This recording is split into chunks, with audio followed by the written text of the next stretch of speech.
بسم اللہ الرحمن الرحیم۔ السلام علیکم۔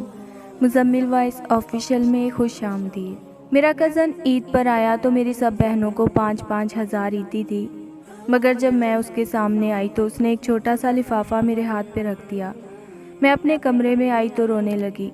وہ لفافہ اتنا ہلکا پھلکا تھا کہ دور سے ہی دکھائی دے رہا تھا کہ وہ خالی تھا۔ میں نے اسے بے دلی سے دراز میں پھینک دیا۔ عید کے اگلے دن میرے ماموں کی فیملی ہمارے گھر کھانے پر آنے والی تھی، لہٰذا امی نے مجھے گھر کی صفائی پر لگا دیا۔ سارا گھر چمکانے کے بعد میں اپنے کمرے میں آئی تو اسے بھی صاف کر ڈالا۔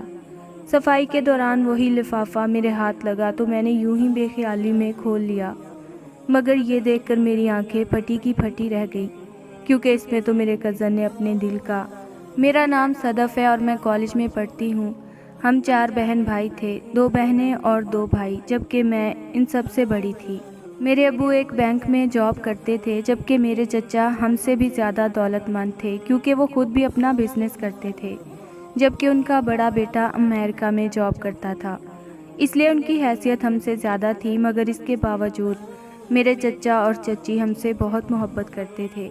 وہ جب بھی ہمارے گھر آتے تھے ہمارے لیے بہت ساری چیزیں لے کر آتے تھے اور ہم بھی ان کی خوب مدارت کرتے تھے۔ چونکہ میرا کزن حماد 3 سالوں سے امریکہ میں کام کر رہا تھا، اس لیے وہ اب تک گھر نہیں آیا تھا۔ اگرچہ کال پر وہ بات چیت کر لیتا تھا، مگر ابھی تک وہ گھر نہیں آیا تھا، کیونکہ اس کے کام کی نوعیت ہی کچھ ایسی تھی کہ وہ اتنی جلدی گھر نہیں آ سکتا تھا۔ اس لیے چچی تو اس کے بغیر بڑی اداس ہو گئی تھی۔ وہ اکثر ہمارے گھر آ کر کہتی تھی کہ بیٹے کی جاب کی وجہ سے ہم بہت خوشحال ہو چکے تھے، مگر میں تو اس کی شکل دیکھنے کو ترس چکی ہوں۔ چچی کا بس چلتا تو وہ حماد کو امریکہ نہ جانے دیتی، مگر یہ فیصلہ چچا کا تھا، اس لیے چچی اب تک صبر کر رہی تھی۔ پھر ایک دن چچی نے ہمیں کال کی تو کہنے لگی، حماد اس عید پر گھر آ رہا ہے۔ یہ کہتے ہوئے چچی بہت خوش تھی۔ یہ خبر سن کر میرے چھوٹے بہن بھائی بھی خوش ہو گئے۔ وہ کہنے لگے، ہمارے تو مزے ہیں کیونکہ اس بار ہمیں عیدی میں ڈالرز ملنے والے ہیں۔ یہ سن کر میں ہنس دی۔ یہ بچے بھی بہت عجیب ہوتے ہیں، ان کو ہر وقت اپنی پڑی رہتی ہے۔ خیر میں تو اس لیے عید کا انتظار کر رہی تھی کہ اس بار ہم گائے ذبح کر رہے تھے اور مجھے کوکنگ کا بہت شوق تھا۔ میں ابھی سے سوچ رہی تھی کہ میں بہت ساری ڈشز بناؤں گی، جبکہ میرے بہن بھائیوں کو اس بات کی خوشی تھی کہ اس بار کزن بھی انہیں عیدی دے گا۔ دن تیزی سے گزرتے گئے اور بالآخر حماد گھر آ گیا۔ چونکہ حماد عید سے پہلے گھر آ گیا تھا، اس لیے امی ابو اس سے ملنے چچا کے گھر چلے گئے، جبکہ میں اور چھوٹے بہن بھائی گھر میں ہی رہ گئے۔ میں سوچنے لگی کہ صبح عید ہے اور ابھی میں نے اتنے سارے کام کرنے تھے۔ اسی وقت جب میں کچن صاف کر رہی تھی، میرے بہن بھائی میرے سر پر آ گئے اور پوچھا، آپی حماد بھائی بہت پیسے والے ہیں اور اب تو ان کی جاب ہے، وہ ہمیں کتنی عیدی دیں گے؟ یہ سن کر میں نے اپنا سر پکڑ لیا، کیونکہ ان سب کی سوئی تو ابھی تک ڈالرز میں اٹکی ہوئی تھی۔ ارے بھائی، وہ تم سے بڑے ہیں، وہ تمہیں جو کچھ بھی دیں تم ان سے لے لینا۔ مگر یہ سن کر وہ کہنے لگے، جی نہیں، ہم تو ان سے بہت ساری عیدی لیں گے، بلکہ ہم تو کہتے ہیں آپ بھی ان سے عیدی مانگ لینا۔ ان سب نے یہ کہہ کر مجھے شرارت سے دیکھا اور میرے گھورنے پر وہاں سے بھاگ گئے۔ پھر اگلی صبح عید تھی۔ میں صبح سویرے اٹھی تو امی نے مجھے مختلف کاموں پر لگا دیا اور کہنے لگی کہ ابھی تمہارے چچا ہمارے گھر آنے والے ہیں۔ یہ سن کر میں نے اپنے کام جلدی سے ختم کر لیے تاکہ جب چچا جان ہمارے گھر آئیں تو میں ان سے عیدی لے سکوں۔ تھوڑی دیر بعد وہ لوگ آ گئے تو میرے چھوٹے بہن بھائی بھاگ کر گئے۔ میں جانتی تھی کہ یہ لوگ عیدی کے چکر میں ان سے ملنے گئے تھے، جبکہ میں نے ان سب کو سلام کیا اور پھر امی نے مجھے کچن میں بھیج دیا تاکہ میں ان سب کے لیے چائے بنا لاؤں۔ کچن میں آ کر میں سوچنے لگی کہ میرا کزن حماد تو ہینڈسم اور پیارا ہو گیا تھا۔ جب وہ امریکہ گیا تھا تب میری اس کے ساتھ زیادہ بات چیت نہیں ہوتی تھی، اور اب بھی ایسا ہی ہوا۔ اس نے میرے سلام کے جواب میں مجھے دیکھا اور پھر اپنی نظریں جھکا لیں۔ روایتی کزنوں کی طرح ہم میں بے تکلفی نہیں تھی، تبھی تو ہم نے زیادہ بات چیت نہیں کی۔ البتہ میرے چھوٹے بہن بھائی حماد کے ساتھ بے تکلف ہو گئے، اور جب میں چچا کے لیے چائے لے کر ڈرائنگ روم میں گئی تو میں نے دیکھا کہ حماد میرے سب بہن کو 5,000 عیدی دی۔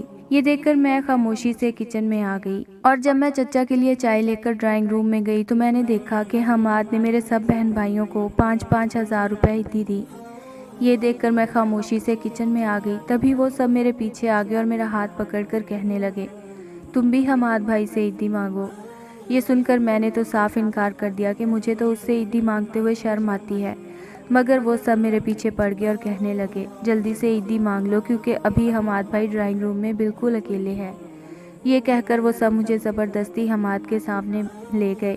اب جب میں آ ہی گئی تھی تو میں نے بے شرموں کے کہنے پر حماد کو عید مبارک کہا اور اس کے سامنے اپنا ہاتھ پھیلا دیا۔ وہ میرا مطلب سمجھ چکا تھا، اس لیے اس نے اپنی جیب میں ہاتھ مارا۔ اس کے والد میں کئی نوٹ موجود تھے، مگر اس نے مجھے نوٹ دینے کے بجائے ایک چھوٹا سا لفافہ میرے ہاتھ پہ رکھ دیا۔ یہ دیکھ کر میں ہکا بکا رہ گئی، مگر میں جلدی سے اپنے کمرے میں آ گئی۔ اس لفافے کو دیکھ کر مجھے رونا آ گیا۔ وہ لفافہ اتنا ہلکا پھلکا تھا کہ دور سے ہی دکھائی دے رہا تھا کہ وہ خالی ہے۔ میں نے اسے بے دلی سے دراز میں پھینک دیا۔ حماد نے مجھے پیسے کیوں نہیں دیے؟ میں سوچنے لگی، مگر میں زیادہ دیر تک یہ بات سوچ نہ پائی کیونکہ وہ لوگ واپس جا رہے تھے، اس لیے مجھے ان سے ملنے باہر آنا پڑا۔ لیکن اس رات میں بستر پر لیٹی یہی سوچتی رہی کہ آخر حماد نے میرے ساتھ ایسا سلوک کیوں کیا۔ یہی سوچتے سوچتے مجھے نیند آ گئی۔ چونکہ رات میں دیر سے سوئی تھی اس لیے صبح اتنی جلدی میری آنکھ نہیں کھلی اور امی نے بھی مجھے نہیں جگایا۔ دیر سے جاگنے پر میں کچن میں آئی تو امی کچن صاف کر چکی تھیں۔ امی نے مجھے بتایا کہ آج میرے چچا کی فیملی ہمارے گھر کھانے پر آنے والی تھی، کیونکہ اس دن صرف حماد اور چچا ہی ابو سے ملنے آئے تھے۔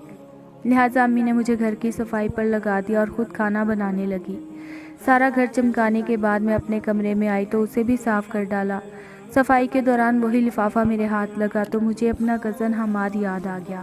اس سے پہلے جب بھی میرے دل میں اس کا خیال آتا تھا میں اس کے لیے بہت اچھا سوچتی تھی، مگر اس بار میں اس کے لیے کچھ اچھا نہیں سوچ پائی۔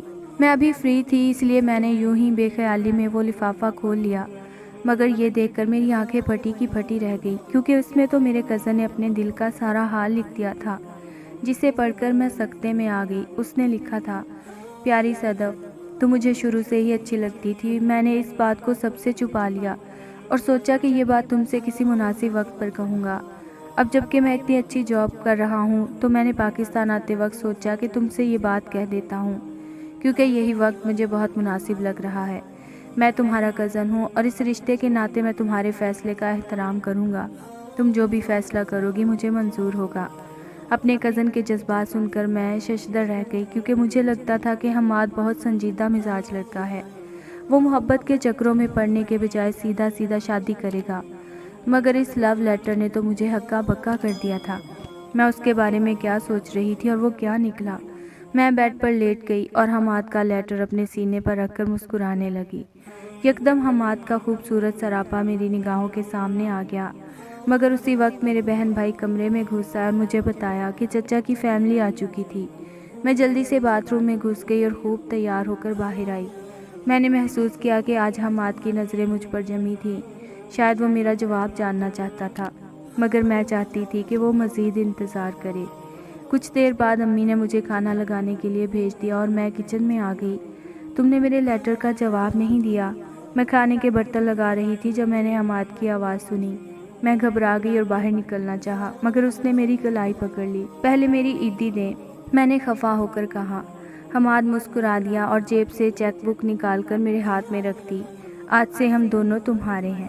یہ سن کر میں شرما دی۔ فیصلہ ہو چکا تھا، زندگی اس پل بہت خوبصورت ہو گئی تھی۔